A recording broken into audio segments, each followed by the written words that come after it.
아버님, 와이셔츠 다렸어요. 들어가도 될까요? 지우야, 지금은 안 돼. 어, 문이 열려 있잖아요. 잠깐만 넣고 올게요. 안 돼. 기다려. 그날 밤 저는 절대 봐선 안 될 것을 봤습니다. 시아버지의 방문 앞에서 저는 얼어붙었죠. 1년 전 남편을 잃고 혼자가 된 저. 그리고 아들을 잃고 홀로 남은 시아버지. 우리는 같은 슬픔을 나누며 서로를 의지했습니다. 그런데 갑자기 모든 것이 달라졌어요. 한 사람의 남자와 한 사람의 여자로 마주하게 된 그날 밤 이후 우리 사이에는 말할 수 없는 긴장이 흐르기 시작했습니다. 이건 잘못된 거라는 걸 알면서도 저는 멈출 수가 없었어요. 영상을 시작하기 전에 빨간색 구독 버튼과 좋아요, 그리고 알림 설정까지 부탁드립니다. 감사합니다. 제 이름은 한지우입니다. 올해 43이에요. 1년 전 저는 남편을 교통사고로 잃었습니다. 34의 젊은 나이에 세상을 떠난 남편. 결혼한 지 8년 만의 일이었어요. 그날 이후 제 삶은 완전히 무너졌죠. 매일 밤 텅 빈 침대에 누워 울었고 아침이 오는 게 두려웠습니다. 시아버지도 마찬가지였어요. 56의 나이에 유일한 아들을 잃으신 거니까요. 늦둥이로 얻은 소중한 아들이었습니다. 장례식 때 시아버지의 모습이 아직도 눈에 선해요. 눈물도 나오지 않는 건조한 표정으로 그저 멍하니 앉아 계셨죠. 아버님, 식사라도 하셔야죠. 고맙구나. 장례를 치른 후 저는 자주 송파구의 시댁을 찾아갔습니다. 시아버지 혼자 계시는 게 걱정됐거든요. 큰 펜트하우스에 혼자 사시는 모습이 너무 쓸쓸해 보였어요. 아버님, 냉장고가 텅 비어 있네요. 신경 쓰지 마라. 밖에서 사 먹으면 되니까. 하지만 제 눈에는 다 보였습니다. 수북이 쌓인 배달음식 용기들, 며칠째 그대로인 쓰레기 봉투, 빨지 않은 옷들. 시아버지는 제대로 살고 계시지 않았어요. 제가 일주일에 몇 번씩 올게요. 그럼 안 되겠어요. 그날부터 저는 일주일에 서너 번 시댁을 찾았습니다. 반찬을 만들어 드리고 빨래를 해드리고 집안을 정리했죠. 가끔은 그냥 거실 소파에 앉아 말없이 함께 시간을 보냈어요. 우리는 같은 사람을 잃은 유일한 이해자였습니다. 몇 달이 흘렀을 때였어요. 제가 살던 아파트의 전세 계약이 만료됐습니다. 새 집을 구하기 전까지 잠시 친정에 갈까 생각했는데 시아버지가 먼저 제안하셨어요. 지우야, 여기 방 많이 남는데 여기서 지내는 게 어때? 아버님, 괜찮으실까요? 혼자 있는 것보다 낫지. 나도 솔직히 외로워서. 시아버지의 목소리가 조금 떨렸습니다. 저도 사실 혼자 사는 게 힘들었어요. 밤만 되면 남편 생각에 잠을 못 이뤘거든요. 그럼 폐를 끼치지 않는 선에서 잠깐만 신세지겠습니다. 그렇게 저는 시댁 펜트하우스의 게스트룸으로 들어왔습니다. 처음 며칠은 정말 편했어요. 낮에는 각자 할 일을 하고 저녁에만 함께 식사를 했죠. 시아버지는 여전히 부동산 개발 회사를 운영하며 바쁘게 지내셨고 저는 집안일을 돌보며 조용히 지냈습니다. 오늘 저녁은 뭐 해드릴까요? 아, 지우, 내가 좋아하는 거 하면 돼. 나는 다 잘 먹으니까. 그럼 된장찌개 끓일게요. 아버님 좋아하시잖아요. 고맙구나. 그런데 같은 공간에서 살다 보니 자연스럽게 서로를 더 자주 보게 됐습니다.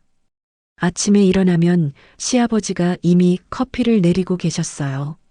셔츠 차림에 넥타이를 매시는 모습이 여전히 멋있으셨죠. 저녁에는 제가 저녁 준비를 하고 시아버지는 소파에 앉아 뉴스를 보셨습니다. 지우야, 빨래 모아둔 거 있으면 같이 돌릴게. 제가 할게요. 괜찮아요. 같이 사는데 뭐. 어차피 나도 돌리는 거. 그렇게 자연스럽게 빨래도 함께 하게 됐어요. 며칠 후, 제 방문 앞에 깨끗하게 개어진 빨래가 놓여 있었습니다. 그 안에는 제 속옷까지 있었어요. 얼굴이 화끈거렸죠. 시아버지가 제 속옷까지 빨아주신 거였습니다.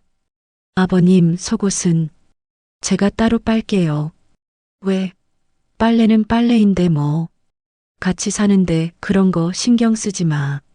시아버지는 너무나 태연하게 웃으셨어요. 하지만 저는 이상하게 가슴이 두근거렸습니다.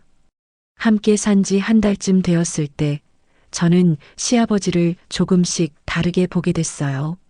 아침에 출근 준비를 하시는 모습, 저녁에 와인을 마시며 책을 읽으시는 모습, 주말에 운동복을 입고 헬스장에서 돌아오시는 모습, 56이라는 나이가 믿기지 않을 정도로 건강하고 멋있으셨죠. 특히 주말 오후 시아버지가 거실에서 스트레칭을 하실 때가 있었어요. 운동복 차림으로 몸을 쭉쭉 펴시는 모습이 눈에 들어왔습니다. 이러면 안 되는데. 저는 주방으로 시선을 돌렸지만 심장이 이상하게 빠르게 뛰었어요. 그날 저녁이었습니다. 시아버지가 평소보다 일찍 들어오셨어요. 얼굴이 좀 붉어 보이셨죠? 아버님, 괜찮으세요? 어디 안 좋으세요? 아니, 괜찮아. 그냥 좀 피곤해서 저녁 드시고 푹 쉬세요. 제가 일찍 준비할게요. 식사를 마치고 시아버지는 방으로 들어가셨습니다. 저는 설거지를 하고 거실을 정리한 뒤 다림질을 시작했어요. 내일 아침에 입으실 와이셔츠였습니다. 다림질을 마치고 시계를 보니 밤 11시였어요. 아직 불이 켜져 있는 시아버지 방문을 보며 저는 망설였습니다. 자고 계실 수도 있는데. 하지만 내일 아침에 필요하실 테니까. 똑똑. 아버님, 저예요. 와이셔츠 다려놨는데요. 대답이 없었습니다. 문손잡이를 돌려봤어요. 문이 잠기지 않았죠. 조금만 열어서 옷걸이를 걸어두고 나오면 되겠다 싶었습니다. 드르륵. 문을 열고 방 안으로 들어서는 순간 저는 그 자리에 얼어붙었습니다. 시아버지가 의자에 앉아 계셨어요. 등을 돌린 채로. 그런데 그 모습이, 그 손의 위치가, 제 입에서 작은 신음이 새어나왔습니다. 시아버지가 화들짝 놀라 돌아보셨어요. 우리의 눈이 마주쳤죠. 세상에서 가장 긴 3초였습니다. 죄송합니다. 시아버지의 얼굴이 새하얗게 질렸어요. 저도 마찬가지였습니다.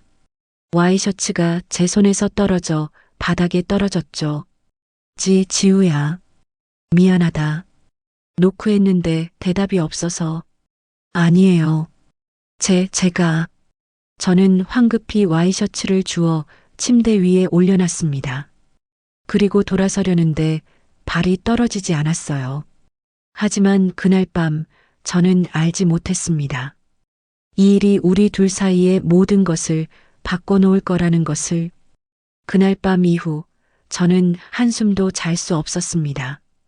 침대에 누워 천장만 바라봤어요. 시아버지의 그 모습이 자꾸만 눈앞에 어른거렸죠. 아니, 정확히는 그 순간 제 안에서 일어난 묘한 감정이 저를 괴롭혔습니다. 놀랐어요. 당황스러웠고요.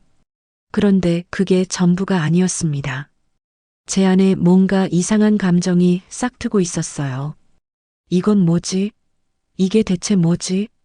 다음 날 아침은 더 지옥이었습니다. 평소보다 1시간이나 늦게 일어났어요. 시아버지와 마주치기가 두려웠거든요.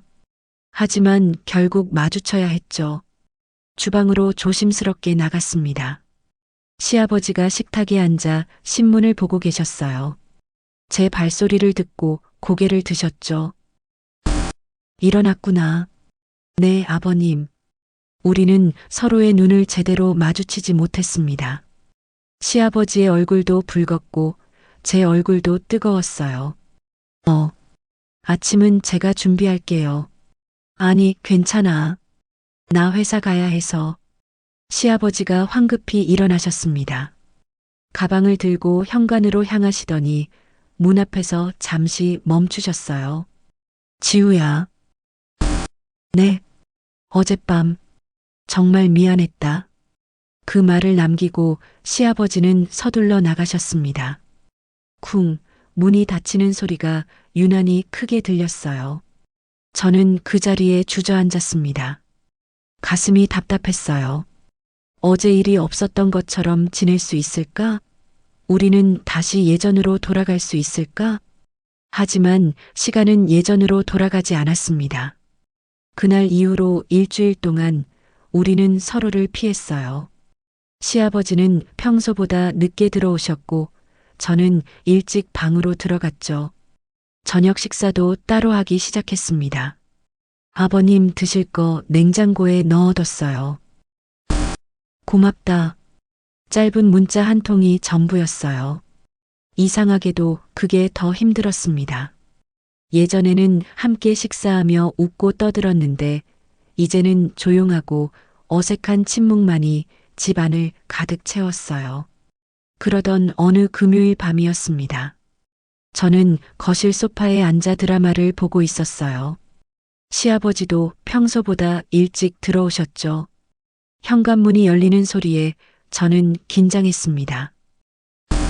다녀왔습니다. 네, 들어오세요. 시아버지가 거실로 들어오셨어요. 넥타이를 풀고 소파 반대편에 앉으셨죠. 우리 사이에 팽팽한 긴장이 흘렀습니다. 한참 동안 아무 말도 없었어요. TV에서 나오는 소리만이 공간을 채웠죠. 지우야. 시아버지가 먼저 입을 여셨습니다. 네, 아버님. 이렇게 계속 어색하게 지낼 순 없잖아. 시아버지의 목소리가 떨렸어요. 저도 마찬가지였습니다. 내가 정말 미안하다. 그날 밤 너한테 그런 모습을 보여서. 아니에요. 제가 노크하고 대답도 안 들었는데 들어간 게 잘못이죠. 아니야.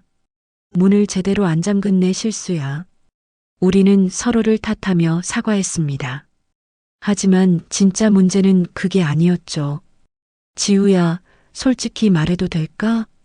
시아버지가 저를 바라보셨어요. 진지한 눈빛이었습니다. 네, 말씀하세요. 나 같이 살면서 너를 너무 자주 의식하게 됐어. 제 심장이 쿵 내려앉았습니다. 내가 아침에 주방에서 요리하는 모습, 거실에서 책 읽는 모습, 빨래 개는 모습, 전부 다 눈에 들어오더라고. 아버님, 1년 넘게 혼자 살면서 그런 건 생각도 안 했어. 그냥 죽은 사람처럼 살았지. 근데 내가 오고 나서 내 안에 뭔가 다시 살아나는 기분이었어. 시아버지의 목소리가 점점 작아졌습니다. 남자로서 어쩔 수 없었어. 그날 밤도 사실은. 아버님, 그만하세요. 제가 말을 끊었습니다. 더 듣기가 힘들었어요. 왜냐하면 저도 같은 마음이었거든요. 저도 똑같아요. 제 입에서 고백이 흘러나왔습니다. 저도 요즘 아버님을 자꾸 의식하게 돼요. 아침에 넥타이 매시는 모습, 저녁에 소파에 앉아 계시는 모습, 주말에 운동하고 오시는 모습. 제 얼굴이 뜨거워졌어요. 처음엔 그냥 시아버지로만 보였어요. 근데 같이 살다 보니까 어느 순간부터 한 명의 남자로 보이기 시작했어요. 지우야, 이러면 안 되는 거 알아요. 우리는 시아버지와 며느리잖아요. 근데 자꾸만 제 목소리가 떨렸습니다. 시아버지가 천천히 일어나셨어요. 그리고 제 앞으로 다가오셨죠. 제 심장이 미친 듯이 뛰었습니다. 지우야, 우리 어떻게 하면 좋을까? 시아버지가 제 바로 앞에 섰습니다. 숨소리가 들릴 정도로 가까웠어요. 모르겠어요. 저도 모르겠어요. 저는 고개를 들어 시아버지를 바라봤습니다. 시아버지도 저를 내려다보고 계셨어요. 그 순간 우리 사이의 공기가 달라졌습니다. 시아버지와 우리는 나이 차이가 13살밖에 나지 않았어요. 시아버지는 56, 저는 43. 거의 또래였죠. 남편과의 나이 차이가 9살이었으니까 어쩌면 시아버지가 더 가깝게 느껴질 수도 있었습니다. 지우야, 그날 밤 내가 본 게 사실은 시아버지의 목소리가 더욱 낮아졌습니다. 너 생각을 하면서였어. 저는 숨이 멎는 줄 알았습니다. 처음엔 아니었어. 다른 걸 떠올리려고 했지. 근데 자꾸만 너만 생각이 나더라고. 같이 살면서 매일 보다 보니까. 아버님, 그만. 어느 순간부터 내가 자꾸 눈에 밟혔어. 아침에 머리 묶는 모습, 필라테스 하고 와서 물 마시는 모습, 소파에 앉아서 다리 꼬고 있는 모습. 시아버지의 손이 떨리고 계셨어요. 본능을 억누를 수가 없었어. 남자로서 저는 더 이상 참을 수 없었습니다. 저도요. 제 고백에 시아버지의 눈이 커졌어요. 저도 아버님 생각했어요. 밤에 혼자 있을 때, 지우야, 이상하죠? 시아버지를 생각하면서 그런 걸 하다니. 미쳤죠, 제가. 저는 두 손으로 얼굴을 감쌌습니다. 부끄러움과 죄책감이 동시에 밀려왔어요. 시아버지가 제 손을 잡으셨습니다. 따뜻했어요. 지우야, 우리 미친 게 아니야. 하지만 외로웠던 거야. 둘 다. 그리고 서로를 필요로 했던 거지. 시아버지가 제 얼굴을 들어 올리셨어요. 우리의 눈이 마주쳤습니다. 그 눈빛에는 더 이상 시아버지가 아니었어요. 한 명의 남자가 있었습니다. 그리고 저도 더 이상 며느리가 아니었죠. 지우야, 오늘 밤만은. 시아버지의 얼굴이 점점 가까워졌습니다. 그냥 사람으로 만나자. 그 말이 떨어지는 순간 저는 알았습니다. 우리가 이제 돌이킬 수 없는 선을 넘으려 하고 있다는 것을. 그날 밤 우리는 선을 넘었습니다. 시아버지의 손이 제 뺨을 감싸는 순간 저는 눈을 감았어요. 그리고 그분의 입술이 제 입술에 닿았습니다. 조심스럽고 떨리는 키스였어요. 1년 넘게 잠들어 있던 제 안에 무언가가 깨어나는 기분이었습니다. 키스가 깊어졌어요. 시아버지의 손이 제 허리를 감싸고 저는 그분의 셔츠를 움켜쥐었죠. 숨이 가빠졌습니다. 방으로 갈까? 시아버지가 떨리는 목소리로 물으셨어요. 저는 고개를 끄덕였습니다. 우리는 손을 잡고 침실로 향했습니다. 심장 소리가 귓가에서 쿵쿵 울렸어요. 시아버지의 손도 떨리고 있었죠. 방문이 닫혔습니다. 그리고 다시 시작된 키스. 이번엔 더 간절했어요. 지우야, 정말 괜찮아? 네. 저도 원해요. 시아버지가 제 옷을 벗기기 시작했습니다. 천천히 조심스럽게 마치 깨지기 쉬운 도자기를 다루듯이요. 아름답구나. 시아버지의 속삭임에 제 얼굴이 뜨거워졌어요. 오랜만에 듣는 말이었습니다. 남편이 떠난 후 저는 여자로서 제 자신을 잊고 살았거든요. 아버님도. 제 손이 시아버지의 셔츠 단추를 풀었습니다. 하나, 둘, 셋. 단추가 풀릴 때마다 드러나는 탄탄한 가슴이 눈에 들어왔어요. 56이라는 나이가 믿기지 않았습니다. 지우야. 시아버지가 저를 침대에 눕히셨어요. 그리고 제 위로 몸을 기울이셨죠. 그 순간부터는 말이 필요 없었습니다. 서로의 온기만으로 충분했어요. 1년 넘게 혼자였던 제 몸이 반응했습니다. 시아버지도 마찬가지셨던 것 같아요. 우리는 서로를 간절히 원했고 서로를 통해 위로받았습니다. 얼마나 시간이 흘렀을까요? 저는 시아버지의 품에 안겨 숨을 고르고 있었어요. 땀으로 젖은 몸이 서로 엉켜 있었죠. 후회 안 해? 시아버지가 제 머리카락을 쓰다듬으며 물으셨습니다. 아니요. 아버님은요? 나도. 전혀. 우리는 서로를 바라보며 미소 지었어요. 죄책감보다는 안도감이 컸습니다. 솔직히, 이렇게 행복한 건 오랜만이야. 제 고백에 시아버지가 저를 더 꽉 안아주셨어요. 나도 그래. 내 덕분에 다시 살아있는 기분이야. 우리는 그렇게 아침까지 서로를 안고 잠들었습니다. 다음 날 아침 눈을 떴을 때 시아버지가 저를 바라보고 계셨어요. 잘 잤어? 네. 정말 오랜만에 푹 잤어요. 나도. 시아버지가 제 이마에 키스를 해주셨습니다. 너무나 자연스러운 행동이었어요. 지우야, 우리 앞으로 어떻게 할까? 글쎄요. 아직은 잘 모르겠어요. 급하게 정하지 말자. 천천히 생각해보자. 네. 우리는 다시 키스를 나눴습니다. 어젯밤처럼 간절하지는 않았지만 더 따뜻하고 부드러운 키스였어요. 그날부터 우리의 관계는 완전히 달라졌습니다. 낮에는 여전히 시아버지와 며느리였지만 밤이 되면 연인이었어요. 저녁 식사를 함께하고 와인을 마시며 대화를 나누고 자연스럽게 침실로 향했죠.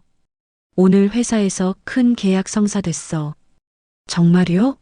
축하해요, 아버님. 고맙다. 내가 있어서 일도 더 잘 풀리는 것 같아. 시아버지가 제 손을 잡으셨어요. 우리는 소파에 나란히 앉아 있었죠. 저도 요즘 행복해요. 나도 그래. 정말. 시아버지가 저를 끌어안았습니다. 저는 그분의 가슴에 얼굴을 묻었어요. 든든하고 따뜻했습니다. 지우야, 이번 주말에 어디 갈까? 어디요? 강릉. 바다 보러. 둘이서.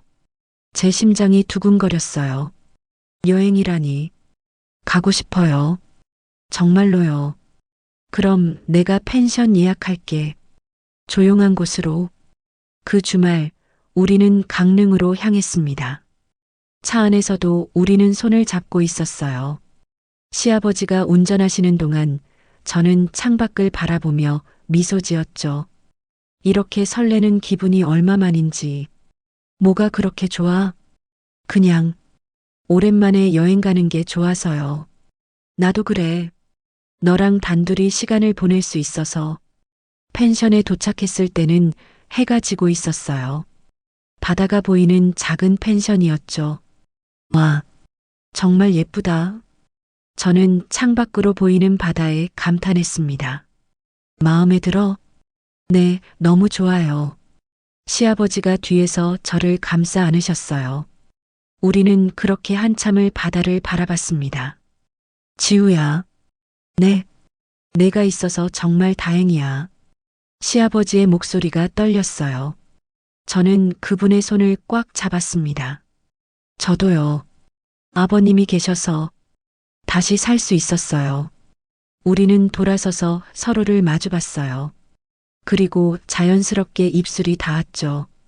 그날 밤 파도 소리를 들으며 우리는 다시 하나가 됐습니다. 어젯밤보다 더 깊고 더 진하게. 사랑해. 시아버지가 제 귀에 속삭였어요. 저도 사랑해요. 처음으로 우리는 사랑한다는 말을 나눴습니다. 다음 날 아침 일찍 일어나 해변으로 나갔어요. 손을 잡고 백사장을 걸으며 일출을 기다렸죠. 저기 해가 떠요. 수평선 너머로 붉은 해가 천천히 모습을 드러냈습니다. 너무나 아름다웠어요. 지우야, 내 덕분에 나도 다시 해가 뜨는 기분이야. 시아버지가 제 어깨를 감싸 안으셨어요. 저도요. 아버님이 제 해예요. 우리는 떠오르는 해를 바라보며 서로를 꽉 안았습니다. 그 순간만큼은 세상에 우리 둘만 있는 것 같았어요. 시아버지와 며느리가 아니라 그냥 한 남자와 한 여자로. 하지만 저는 몰랐습니다. 이 행복이 그리 오래가지 못할 거라는 것을. 강릉에서 돌아온 후 우리의 일상은 더욱 달콤해졌습니다. 매일 아침 시아버지가 출근 준비를 하실 때 저는 자연스럽게 넥타이를 매드렸어요. 그분의 목에 팔을 두르고 넥타이를 조이며 우리는 가벼운 키스를 나눴죠. 오늘도 힘내세요. 내 덕분에 매일 힘나. 시아버지가 제 이마에 입을 맞추고 현관문을 나서셨어요. 그 뒷모습을 바라보는 것만으로도 행복했습니다.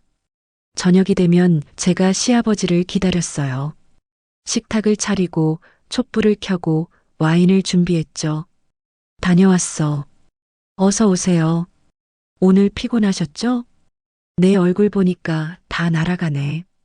시아버지가 저를 끌어안았습니다. 저는 그분의 품에 안겨 하루의 피로를 함께 나눴어요. 오늘 저녁은 뭐야? 아버님 좋아하시는 갈비찜이요. 역시 우리 지우가 최고야. 우리는 마주 앉아 식사를 했습니다. 예전처럼 어색하지 않았어요. 자연스럽게 손이 닿고 눈이 마주치고 웃음이 났죠. 지우야, 다음 주에 시간 있어? 왜요? 백화점 가서 옷 좀 사주고 싶어서. 아이, 괜찮아요. 옷 많아요. 아니야. 내한테 예쁜 거 사주고 싶어. 내 여자니까. 내 여자. 그 말에 제 가슴이 뜨거워졌습니다. 그럼 같이 가요. 좋아. 그날은 내가 일찍 퇴근할게. 식사를 마치고 우리는 거실 소파에 나란히 앉았어요. 시아버지가 저를 품에 안고 저는 그분의 가슴에 기댔죠. TV를 보는 둥 마는 둥, 그저 서로의 온기를 느끼는 것만으로 충분했습니다. 지우야. 네. 행복해? 네. 정말 행복해요. 아버님은요? 나도. 이렇게 행복한 건 처음인 것 같아. 시아버지의 손이 제 머리카락을 쓰다듬었어요. 저는 눈을 감고 그 감촉을 느꼈죠. 우리 계속 이럴 수 있을까요? 제 물음에 시아버지가 잠시 침묵하셨습니다. 모르겠어. 하지만 지금 이 순간만큼은 행복하잖아. 그렇네요. 우리는 더 이상 말하지 않았어요. 미래에 대한 불안보다는 현재의 행복에 집중하기로 했죠. 그날 밤도 우리는 함께였습니다. 이제는 더 이상 어색하지 않았어요. 서로의 몸을 알아가고 서로가 좋아하는 것을 배웠죠. 지우야, 여기는 어때? 아, 좋아요. 시아버지의 손길이 제 몸을 탐험했습니다. 저도 그분의 몸을 더듬었어요. 56이라는 나이가 믿기지 않을 정도로 탄탄하고 따뜻했습니다. 정말 아름다워. 시아버지의 속삭임에 저는 눈을 감았어요. 그리고 그분께 제 모든 것을 맡겼죠. 시간이 멈춘 것 같았습니다. 우리는 서로를 원했고 서로를 채웠어요. 사랑해, 지우야. 저도 사랑해요. 새벽이 될 때까지 우리는 서로를 놓지 않았습니다. 그렇게 한 달이 흘렀어요. 우리는 완벽한 커플이었습니다. 아니, 완벽한 부부처럼 살았죠. 주말에는 함께 장을 보러 가고 공원을 산책하고 영화를 봤어요. 어머, 저 부부 보세요. 정말 다정해 보여요. 밖에서 우리를 보는 사람들은 그렇게 말했습니다. 나이 차이가 나 보이긴 했지만 누구도 우리가 시아버지와 며느리라고는 생각하지 못했어요. 지우야, 저기 옷 예쁘지 않아? 그러네요. 한번 입어볼까요? 입어봐. 너한테 잘 어울릴 것 같아. 시아버지가 제 손을 잡고 매장 안으로 들어갔습니다. 마치 오래된 연인처럼 자연스러웠죠. 어때? 탈의실에서 나온 저를 보고 시아버지의 눈이 반짝였어요. 완벽해. 그거 사자. 너무 비싼데요. 괜찮아. 내 여자 예뻐지는데 돈이 아깝지 않지. 시아버지가 제 허리를 감싸 안으셨어요. 저는 행복한 미소를 지었습니다. 집으로 돌아와서도 우리는 붙어 있었어요. 소파에 앉아 영화를 보다가도 자연스럽게 키스를 나눴죠. 지우야, 오늘 정말 예뻤어. 고마워요. 다 아버님 덕분이에요. 아니야. 내가 원래 예쁜 거야. 시아버지의 손이 제 뺨을 쓰다듬었습니다. 저는 그 손에 제 손을 포겠어요. 오늘 밤에 시아버지의 목소리가 낮아졌습니다. 네. 저도 원해요. 우리는 다시 침실로 향했습니다. 이제는 익숙한 길이었죠. 그날 밤도 그 다음날 밤도 우리는 서로를 탐했습니다. 멈출 수가 없었어요. 1년 넘게 혼자였던 시간들이 거짓말처럼 사라졌죠. 내 덕분에 다시 남자가 된 기분이야. 저도요. 아버님 덕분에 다시 여자가 된 것 같아요. 우리는 서로에게 빠져들었습니다. 점점 더 깊이, 점점 더 간절하게. 어느 일요일 오후였어요. 우리는 침대에 누워 낮잠을 자고 있었습니다. 시아버지의 품에 안긴 채로요. 휴대폰이 울렸어요. 제 휴대폰이었습니다. 화면을 보니 낯선 번호였죠. 여보세요? 엄마. 순간 제 온몸이 굳었습니다. 서연이었어요. 제 딸 한서연. 서연아? 시아버지도 깜짝 놀라 일어나 앉으셨어요. 엄마, 나 한국 들어왔어. 지금 인천공항이야. 제 심장이 철렁 내려앉았습니다. 뭐라고? 갑자기? 응. 깜짝 선물이야. 엄마 보고 싶어서. 지금 할아버지 댁으로 가도 돼? 아니. 왜? 엄마 지금 할아버지 댁에 계시는 거 맞지? 제 머릿속이 하얘졌습니다. 그래. 엄마 여기 있어. 그럼 1시간 후에 도착할게. 기다려. 전화가 끊겼어요. 저는 휴대폰을 쥔 채 얼어붙어 있었습니다. 시아버지도 창백한 얼굴로 저를 바라보고 계셨어요. 서연이가 온대요. 언제? 1시간 후에. 우리는 서로를 바라봤습니다. 그제야 깨달았어요. 우리의 행복한 시간이 끝나가고 있다는 것을. 어떡하죠? 저는 패닉 상태였어요. 시아버지도 마찬가지셨죠. 일단 침착하게 생각해보자. 침착하게요? 1시간 후면 서연이가 도착한다고요. 저는 침대에서 벌떡 일어났습니다. 옷을 주워 입으며 머릿속이 복잡해졌어요. 지우야, 우선 정리부터 하자. 흔적을 남기면 안 되니까. 시아버지의 말에 정신을 차렸습니다. 맞아요. 일단 정리부터 해야 했죠. 우리는 서둘러 침실을 정리했어요. 침대 시트를 갈고 방 안 공기를 환기시키고 제 물건들을 게스트룸으로 옮겼습니다. 엄마 방은 따로 쓰는 것처럼 보여야 해요. 그래야지. 1시간이 정말 빠르게 흘렀습니다. 초인종이 울렸어요. 제가 나갈게요. 저는 숨을 크게 들이마시고 현관으로 향했습니다. 인터폰 화면에 서연이의 얼굴이 보였어요. 5년 만에 보는 딸의 얼굴이었죠.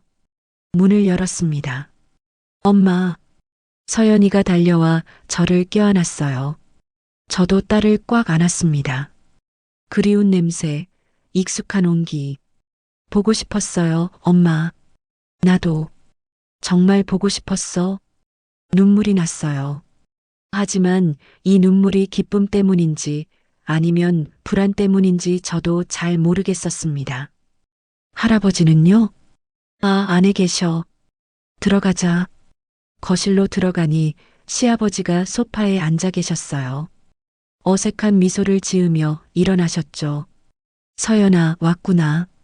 할아버지, 오랜만이에요. 서연이가 시아버지께 인사를 했습니다. 시아버지도 손녀를 반갑게 맞이하셨어요. 잘 지냈어? 네, 할아버지. 근데 할아버지 얼굴이 정말 좋아 보이세요. 전에 봤을 때보다 훨씬 밝으세요. 제 심장이 철렁했습니다. 그래. 요즘 운동도 하고 그래서 그런가 보다. 엄마도 표정이 좋아졌어요. 뭔가 달라진 것 같아요. 서연이의 시선이 날카로웠습니다. 그냥 시간이 지나서 그런가 봐. 저는 애써 태어난 척 했어요. 근데 서연아, 갑자기 어쩐 일이야? 연락도 없이. 깜짝 선물이잖아요. 엄마 놀래켜주고 싶었어요.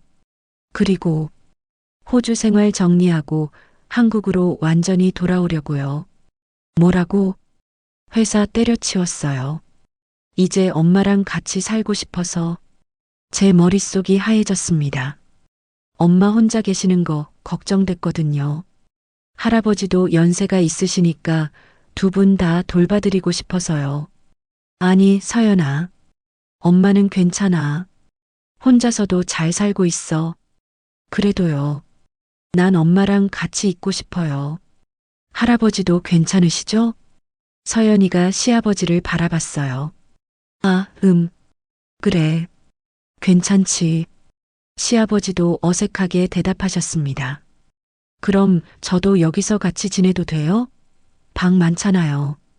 그건 제가 말을 잇지 못하자 시아버지가 먼저 입을 여셨어요. 당연히 괜찮지.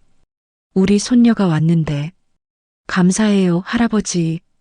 그날부터 우리의 생활은 완전히 달라졌습니다. 서연이가 함께 살게 되면서 저와 시아버지는 더 이상 자유롭지 못했어요. 밤에도 각자의 방에서 지내야 했고, 낮에도 조심스러워졌죠. 엄마, 오늘 저녁 뭐 먹을까요? 뭐가 좋을까? 제가 만들어 볼까요? 호주에서 요리 좀 배웠거든요. 그래, 그럼 부탁해. 서연이는 활발하고 적극적이었어요. 집안일도 도맡아 하고 할아버지께도 잘 챙겼죠. 할아버지, 커피 드릴게요. 고맙구나. 할아버지, 저녁 식사 준비 다 됐어요. 그래, 알았어. 식사 시간이 가장 힘들었습니다. 셋이 함께 식탁에 앉아 있으면 저와 시아버지는 서로의 눈을 마주치지 못했어요. 엄마, 왜 그래요? 밥도 잘 안 드시고. 아니야. 그냥 입맛이 없어서. 할아버지도 오늘 좀 이상하세요. 무슨 일 있어요? 아니야. 회사 일 때문에 좀 피곤해서 그래.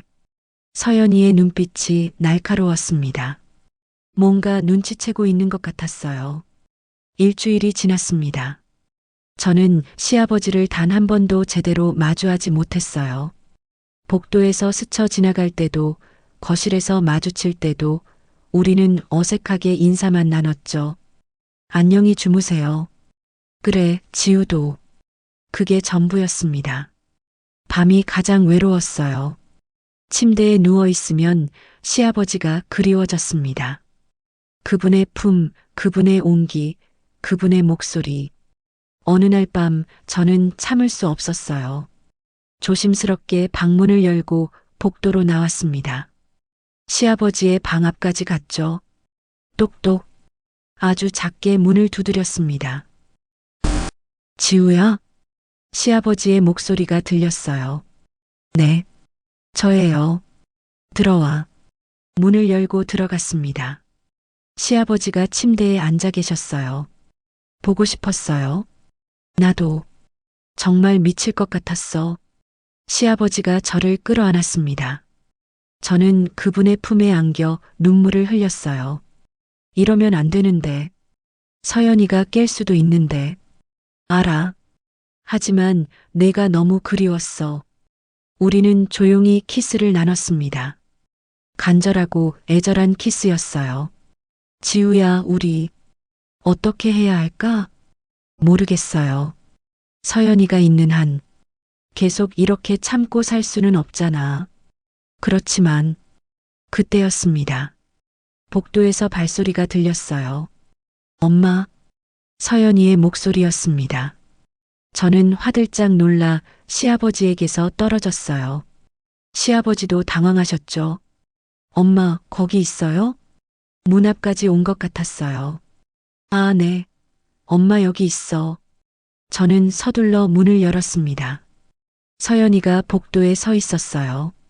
엄마, 뭐 하세요? 할아버지 방에서? 아, 그게 할아버지가 편찮으시다고 해서 약 좀 드리려고. 할아버지, 어디 아프세요? 서연이가 방 안을 들여다봤어요. 아니야. 그냥 좀 체한 것 같아서. 괜찮아. 그럼 제가 약 드릴게요. 엄마는 들어가서 주무세요. 그래. 저는 서연이의 시선을 피하며 제 방으로 돌아갔습니다. 가슴이 두근거렸어요. 들킬 뻔했습니다. 그날 밤 이후 저는 더욱 조심스러워졌어요. 시아버지도 마찬가지셨죠. 하지만 서연이의 눈빛은 점점 더 날카로워졌습니다. 뭔가 눈치채고 있는 것 같았어요. 그 다음 날 아침 식탁에서 서연이가 물었습니다. 엄마, 요즘 좀 이상해요. 제 손에서 포크가 떨어질 뻔했어요. 뭐가? 엄마랑 할아버지가 뭔가 어색해 보여요. 전에는 편하게 대화하셨는데 그게 서연이가 와서 좀 조심스러워진 것뿐이야. 왜요? 제가 있으면 왜 조심스러워요? 날카로운 질문이었습니다. 아니야. 그냥 엄마가 이상한 소리 한 거야. 저는 애써 웃으며 화제를 돌렸어요. 하지만 서연이의 눈빛은 여전히 의심스러웠죠. 그날 이후로 더욱 조심했습니다. 아침에 시아버지가 출근하실 때 예전처럼 넥타이를 매드릴 수 없었어요. 서연이가 지켜보고 있었거든요. 할아버지, 넥타이 삐뚤어졌어요. 제가 해드릴게요. 서연이가 먼저 다가가 시아버지의 넥타이를 고쳐드렸습니다. 제가 해야 할 일이었는데 고맙구나. 엄마는 왜 안 해드려요? 엄마가 요즘 손목이 아파서. 거짓말이었어요. 하지만 달리 변명할 수가 없었죠. 어느 저녁이었습니다. 저는 주방에서 설거지를 하고 있었어요. 시아버지가 설거지를 도와주려 다가오셨죠. 제가 할게. 아니야. 같이 하자. 시아버지의 손이 제 손에 닿았습니다. 순간 전기가 흐르는 것 같았어요. 우리는 잠시 서로를 바라봤습니다. 그때 거실에서 서연이의 목소리가 들렸어요. 엄마, 물 한 잔만 갖다 줄래요? 저는 황급히 손을 뺐습니다. 응, 금방 갈게. 물을 따라 거실로 가니 서연이가 소파에 앉아 저를 바라보고 있었어요. 그 눈빛이 심상치 않았습니다. 엄마, 왜? 엄마랑 할아버지, 뭔가 있어요? 무슨 소리야? 눈치챘어요. 둘이 자꾸 눈 피하고 서로 의식하고 제 가슴이 철렁 내려앉았어요. 서연아, 무슨 이상한 상상을 하는 거야? 상상이 아니에요. 엄마 요즘 표정이 예전이랑 달라요. 뭔가 여자 같아요. 뭐? 예전엔 그냥 엄마였는데 요즘은 한 명의 여자처럼 보여요. 화장도 하고 옷도 신경 쓰고 제 얼굴이 뜨거워졌습니다.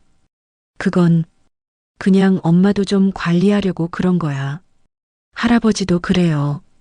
예전엔 우울해 보이셨는데 요즘은 표정이 밝아요. 마치 사랑에 빠진 사람처럼요.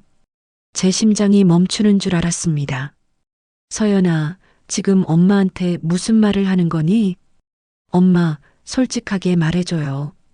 혹시 서연이가 저를 똑바로 바라봤습니다. 할아버지랑 무슨 일 있어요? 없어. 절대 없어. 저는 단호하게 부정했어요. 하지만 목소리가 떨렸습니다. 정말요? 정말이야. 서연아, 엄마가 어떻게 그런 일이 있겠어? 할아버지는 내 할아버지시잖아. 그래도 그만해. 더 이상 이상한 생각하지 마. 저는 서연이에게서 눈길을 돌렸어요. 더 이상 대화를 이어갈 자신이 없었죠. 그날 밤 저는 잠을 이룰 수 없었습니다. 서연이가 눈치챈 것 같았어요. 아니, 확신하고 있는 것 같았죠. 어떡하지? 우리 어떻게 해야 하지? 며칠이 더 지났습니다. 우리는 더욱 조심했지만 습관처럼 배어버린 친밀함은 쉽게 감춰지지 않았어요. 어느 아침 시아버지가 현관에서 신발을 신고 계셨습니다. 저는 무의식 중에 다가가 시아버지의 재킷깃을 고쳐드렸어요. 조심히 다녀오세요. 그래, 고맙다. 우리의 손이 스쳤습니다. 그 짧은 순간 우리의 눈이 마주쳤죠. 엄마. 뒤에서 서연이의 목소리가 들렸어요. 저는 화들짝 놀라 손을 뺐습니다. 아침 먹어야지. 왜 그냥 서 있어? 응, 지금 갈게. 서연이의 눈빛이 차갑게 식어 있었습니다. 점심때였어요. 시아버지가 회사에서 문자를 보내셨습니다. 오늘 저녁 늦을 것 같아. 미안하다.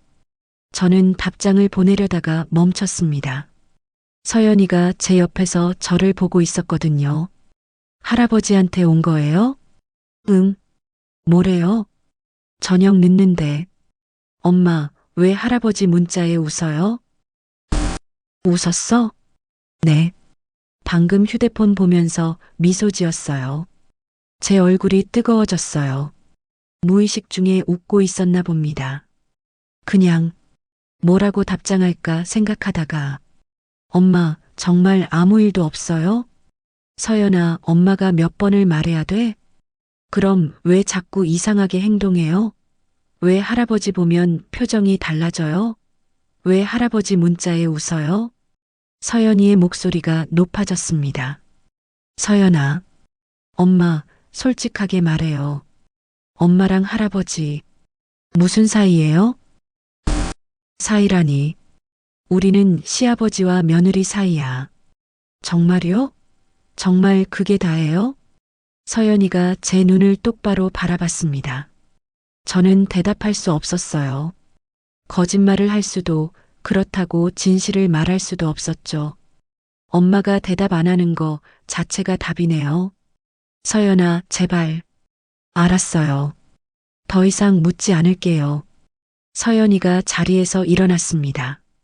하지만 엄마, 이건 잘못된 거예요. 아무리 외롭고 힘들어도 이건 아니잖아요. 서연아, 저 방으로 들어갈게요. 서연이가 방으로 들어갔습니다. 쾅, 문이 닫히는 소리가 크게 울렸어요. 저는 그 자리에 주저앉았습니다. 들켰어요. 완전히 들킨 거예요. 저녁에 시아버지가 돌아오셨을 때 저는 그분을 조용히 불렀습니다. 아버님, 잠깐 얘기 좀 해요. 무슨 일이야? 서연이가 눈치챈 것 같아요. 시아버지의 얼굴이 굳어졌습니다. 확실해? 네. 오늘따져 물었어요. 뭐라고 대답했어? 부인했어요.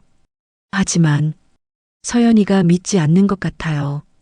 시아버지가 한숨을 쉬셨어요. 어떻게 하지? 모르겠어. 하지만 이대로는 안 될 것 같아. 그날 밤 우리는 답을 찾지 못했습니다. 그리고 며칠 후 서연이가 폭탄 선언을 했어요. 나 집 구했어요. 일요일 아침 식탁에서 서연이가 말했습니다. 저와 시아버지는 동시에 포크를 내려놨어요. 뭐라고? 제 집이요. 엄마랑 같이 살 집. 다음 주에 이사 가요. 제 머릿속이 하얘졌습니다. 서연아, 갑자기 그게 무슨...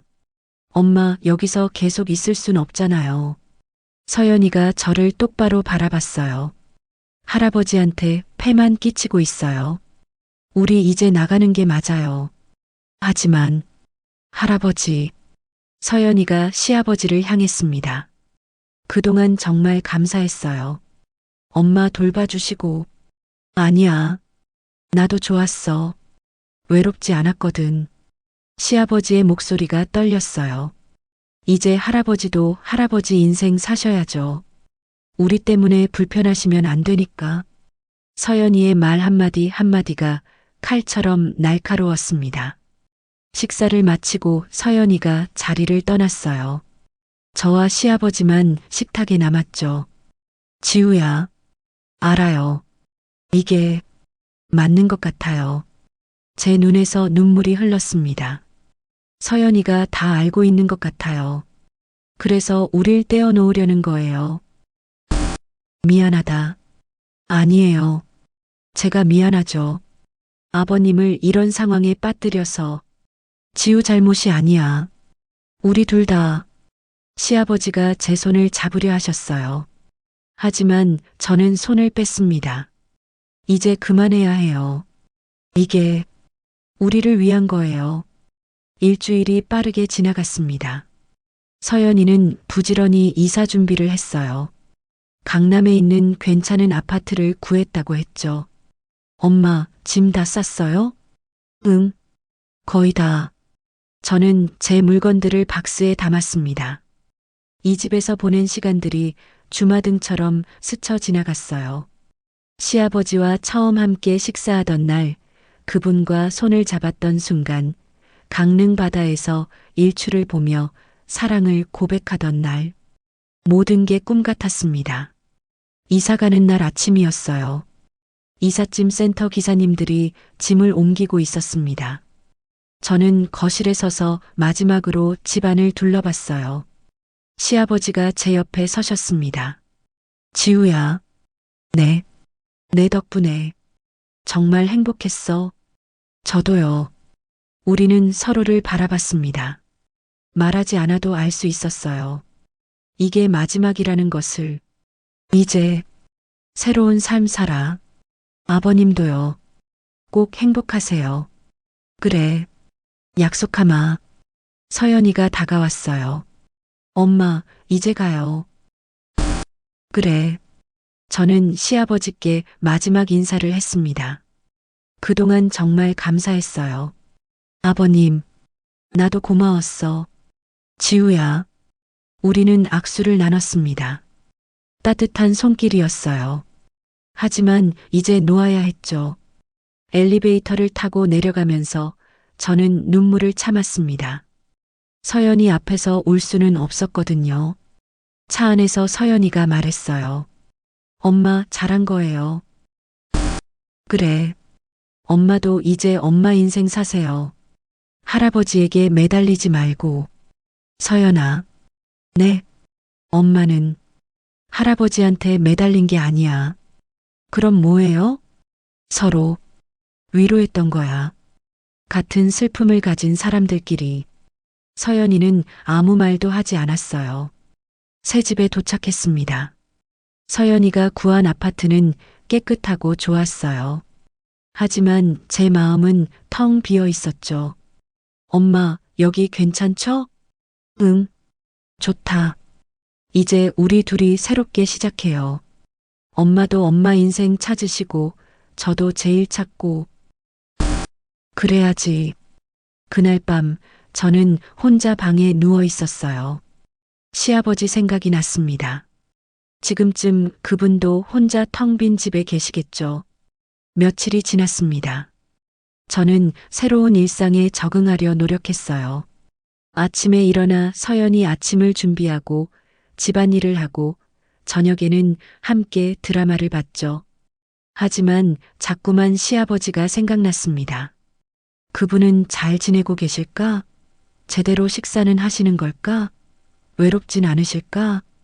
한 달이 지났어요. 휴대폰에 문자가 왔습니다. 시아버지였어요. 지우야, 잘 지내고 있어? 제 손이 떨렸습니다. 답장을 보내야 할까, 말아야 할까? 네, 잘 지내요. 아버님도 건강하시죠? 그래. 내가 보고 싶구나. 그 문자를 보고 눈물이 났어요. 저도 너무 보고 싶었거든요. 저도요. 하지만 이게 맞는 것 같아요. 알아. 그래도 내가 행복했으면 좋겠어. 아버님도요.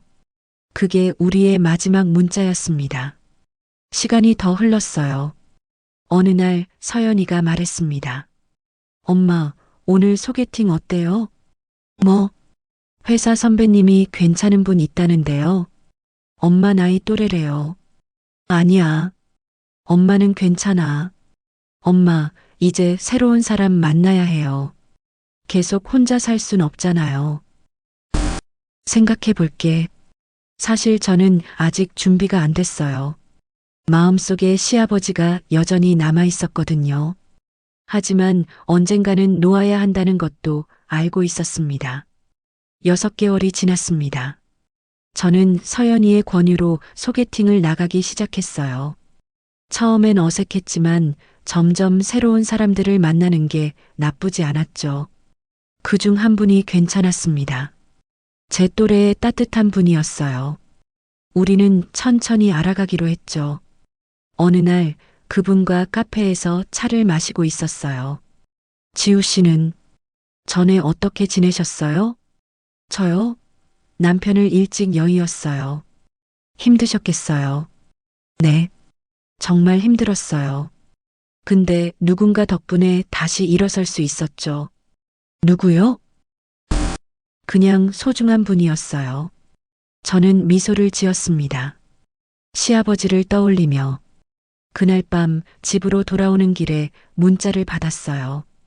시아버지였습니다. 지우야, 나도 새로운 사람 만나고 있어.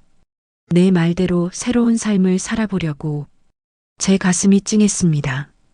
하지만 동시에 안도감도 들었어요. 잘하셨어요. 저도 응원할게요. 너도 행복해라. 정말로. 네, 아버님도요. 우리는 서로를 놓아주었습니다. 완전히. 지금 생각해보면 우리의 시간은 잘못된 게 아니었어요. 그저 필요한 순간이었죠. 슬픔에 빠진 두 사람이 서로를 위로하고 다시 일어설 힘을 얻었던 시간. 죄책감보다는 감사함이 더 컸습니다. 시아버지 덕분에 저는 다시 여자로서 제 자신을 찾았어요. 그리고 다시 사랑할 용기를 얻었죠. 그분도 마찬가지였을 거예요. 우리는 서로에게 필요한 존재였고, 그래서 함께 했던 겁니다. 그리고 이제는 각자의 길을 가는 거죠. 인생의 황혼기에 만난 늦은 사랑. 그것은 잘못이 아니라 치유였습니다. 여러분, 외로움은 죄가 아니에요. 그리고 위로를 구하는 것도 잘못이 아니죠. 우리는 모두 사랑받을 자격이 있습니다. 나이와 상관없이, 상황과 관계없이, 때로는 예상치 못한 곳에서 위로를 받기도 하고, 때로는 금기를 넘기도 하죠. 하지만 중요한 건 그 순간에 진심이었는가, 서로를 존중했는가입니다. 저와 시아버지는 서로를 진심으로 대했어요. 그리고 적절한 때에 놓아줄 줄도 알았죠. 그래서 후회는 없습니다. 오히려 감사할 뿐이에요. 황혼의 깊이 있는 이야기들을 계속 보시려면 구독과 알림 설정으로 함께 해주세요. 그리고 좋아요로 응원해주세요. 여러분의 작은 관심이 제가 영상을 제작하는데 큰 힘이 됩니다. 인생의 황혼에서 다시 피는 늦은 사랑, 우리 모두가 경험할 수 있는 외로움, 그리고 용기에 대해 이야기하는 모두의 황혼이었습니다.